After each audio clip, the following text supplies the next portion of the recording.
In a lesser relevant part of the war, far from the great clashes in France, and later eclipsed by the largest invasion force ever assembled in history, Operation Barbarossa, a rising star inside the German army, proved himself as a great tactical leader. Commanding a shattered Italian army and with the help of key German reinforces, Erwin Rommel turned the tables around in Africa.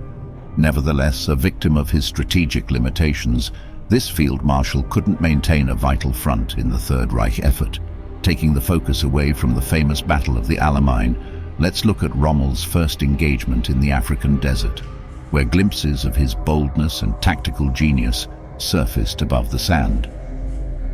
1941, the situation in North Africa was reaching a breaching point. Unable to look away from the upcoming disaster, Adolf Hitler called one of the most promising Wehrmacht's commanders.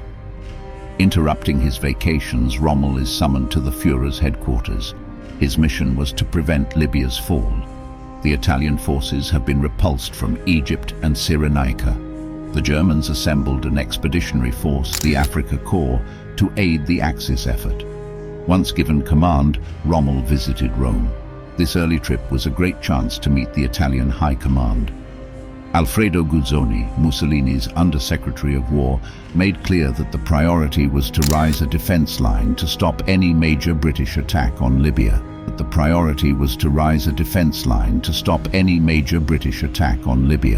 With his objective clear, Rommel took a plane from Catania. Reaching Tripoli on the 12th, the general took his first steps into the desert. The army was in complete disarray. More than 200,000 Italian soldiers perished during Operation Compass. Morale plummeted, and even Mussolini's authority was in doubt. Hopeless to turn the tide, Marshal Rodolfo Graziani left his command in the region shortly after. A new general, Italo Garibaldi, took command of Supreme Command North Africa. To get a better grasp of the crisis, Rommel made a recon flight. He inspected the Tripolitania road and the advanced enemy lines. A decision was made. Rommel appreciated that the Gulfs of Sirte were advantageous to build defenses around.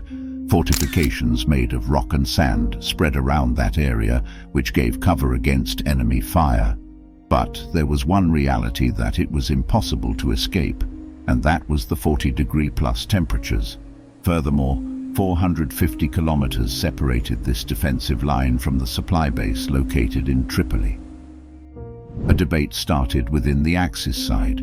Italian General Garibaldi favored Tripoli as the defense stage. However, Rommel thought that falling back to the capital meant the total loss of Libya. Orders from Berlin and Italy green-lighted Rommel's plan.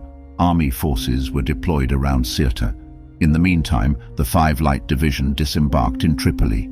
The fresh German reinforcements raised morale in the capital and started their trip to the front line. In the Gulf of Sirte, the Axis forces consisted of the heavy armor Ariete Division and infantry divisions, Pavia and Brescia. Sparks continued to appear between the high command. Rommel pressed his Italian counterpart on pursuing a more equal treatment to the lower-ranking soldiers. He also banned physical assaults as disciplinary punishment. A special bond was born between the German general and parts of the Italian army. A particular example was the Ariete Division, which gained Rommel's favor.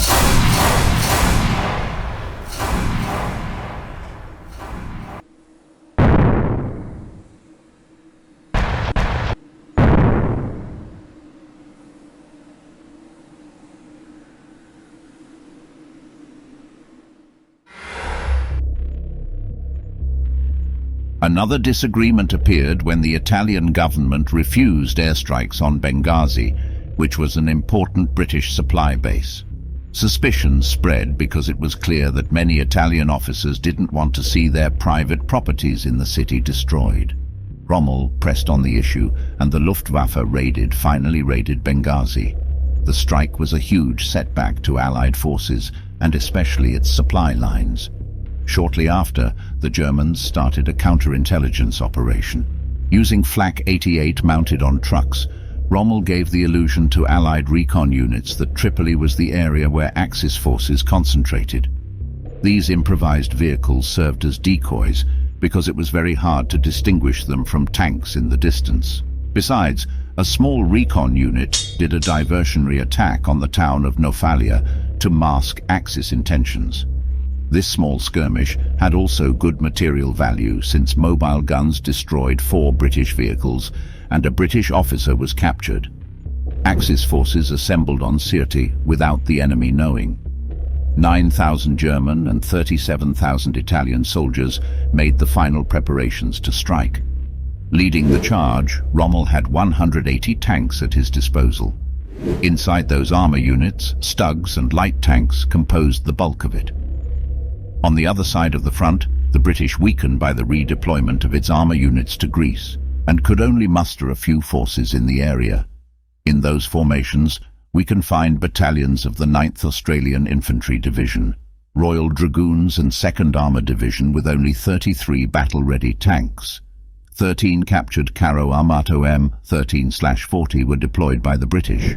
The chessboard was set for a fight of epic proportions to start.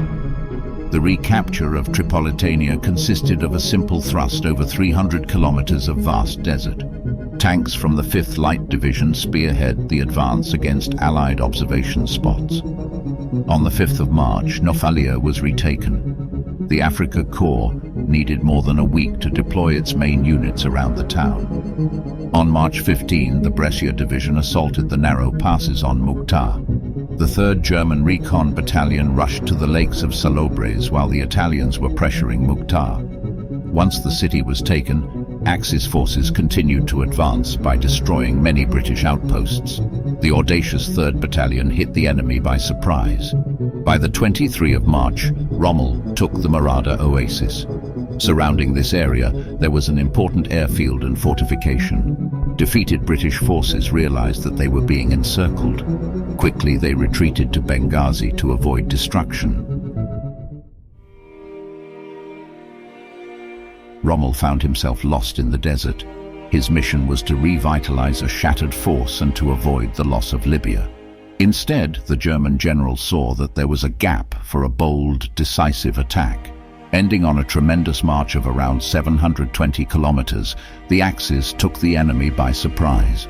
The battles around Sirte mean the recapture of Tripolitania and also a huge morale boost. Everything that elevated Rommel to his current status is shown in those first encounters in Africa. His aggressiveness, tactical instinct and personality resembled the traits of a fox wandering the vast desert. But after all, were the doors to the Suez Canal still open by then?